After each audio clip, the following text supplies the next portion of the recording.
The existential crisis that no one talks about. Viktor Frankl. Modern life promises comfort, convenience, and endless progress. We have access to more information, entertainment, and opportunities than any generation before us. But despite all these advancements, more people than ever feel lost, empty, and disconnected from any real sense of purpose. This quiet, unspoken feeling is what many experience, but few openly acknowledge: an existential crisis. On the surface, everything seems to be improving. Technology connects us instantly, knowledge is at our fingertips, and comfort is easily accessible.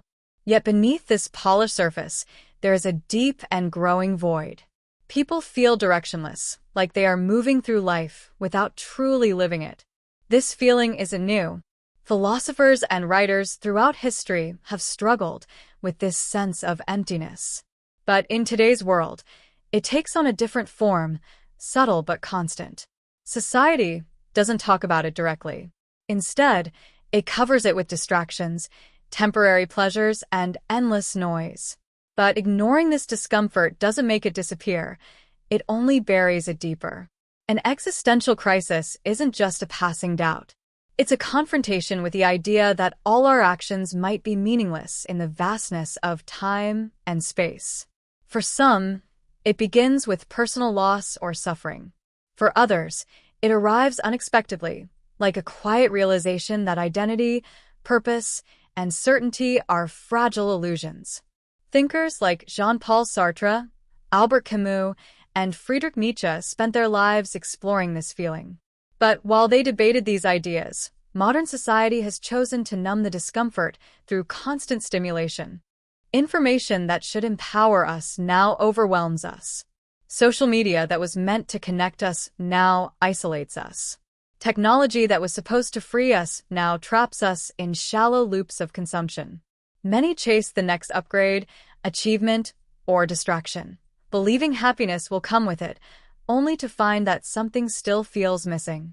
Soren Kierkegaard described this as silent despair, a deep emptiness that no amount of pleasure can fill.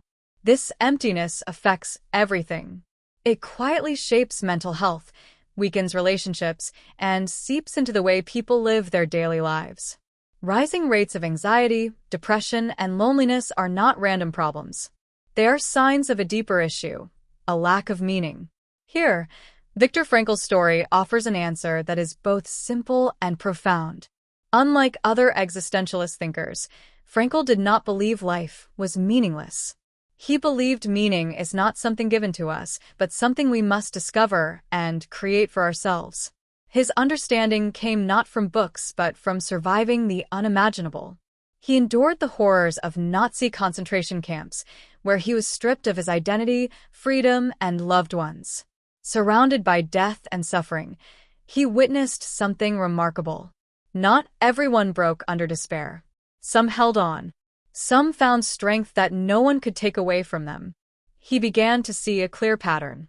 Those who had a reason to live, a person to return to, a task to complete, a belief to hold on to, were more likely to survive. Meaning, he realized, was not a luxury.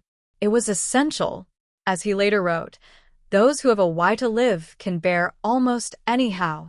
From this realization, Frankl developed logotherapy, a philosophy that focuses not on the past or pain but on the future, on what a person can still do, give, or become. Even when everything is taken away, one freedom always remains: the freedom to choose how to respond. This was, to Frankl, the last of the human freedoms. Today, many people are not trapped in physical prisons, but they live in invisible ones.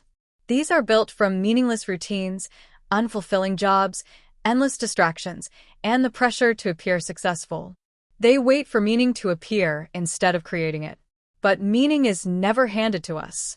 It must be built through choice, action, and responsibility. Modern life makes this more complicated because of overwhelming freedom. In the past, purpose and identity were shaped by tradition or faith. Now, we must define everything ourselves.